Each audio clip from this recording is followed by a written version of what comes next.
মর্মান্তিক হৃদয় বিদারক ঘটনা ঘটছে, কিন্তু তারপরেও কি অদ্ভুত উদ্দীপ্ত তারুণ্যের যে উচ্ছ্বাস আমরা দেখেছি সেটা ভোলার মতো নয়। পানি লাগবে বলে গুলি খেতে খেতে মারা যাচ্ছে মুগ্ধ। পুলিশ বলছে যে একটা করে গুলি করি পড়ে যায়, আরেকজন এসে ওই জায়গায় দাঁড়ায়।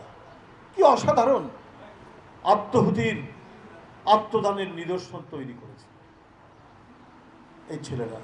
কারণ এর পিছনে কাজ করেছে নজরুলের গান, এর পিছনে কাজ করেছে অনেক গীতিকারের উদ্দীপনামূলক গান, কবিতা, তারা গাইতে গাইতেই কাজটি করেছে। সাংস্কৃতিক কর্মকাণ্ড এবং সংস্কৃতি যে রাজনীতির অপরিহার্য অনুষঙ্গ সেটা বারবার প্রমাণিত হয়েছে।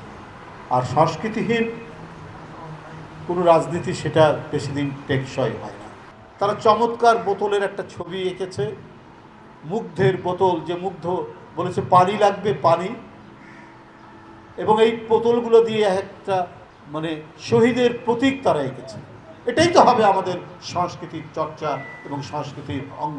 এই ঘটনা তো পার্শ্ববর্তী দেশে ঘটেনি, কিন্তু বিগত 15 বছর 16 বছর অত্যন্ত পরিকল্পিতভাবে একটি বিদেশি সংস্কৃতির উপাদানগুলি আমাদের উপর চাপিয়ে দেওয়ার চেষ্টা করা হয়েছে।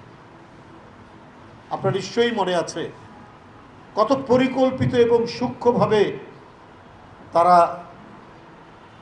যে মঙ্গল শোভাযাত্রার নামে যে সমস্ত মুখোশগুলো ব্যবহার করত, যে প্রতিকৃতিগুলো তারা ব্যবহার করত, সেখানে পরিকল্পিতভাবে দেশনেত্রী বেগম খালেদা জিয়াকে বিকৃতভাবে চিত্রিত করে এঁকে সেটা নিয়ে তারা মঙ্গল শোভাযাত্রা করেছে।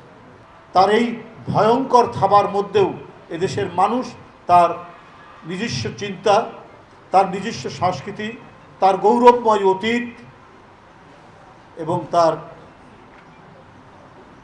আবহমান বাংলার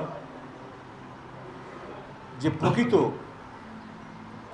আমাদের যে সংস্কৃতির অবয়ব সেটাকে কিন্তু বুকে ধারণ করেই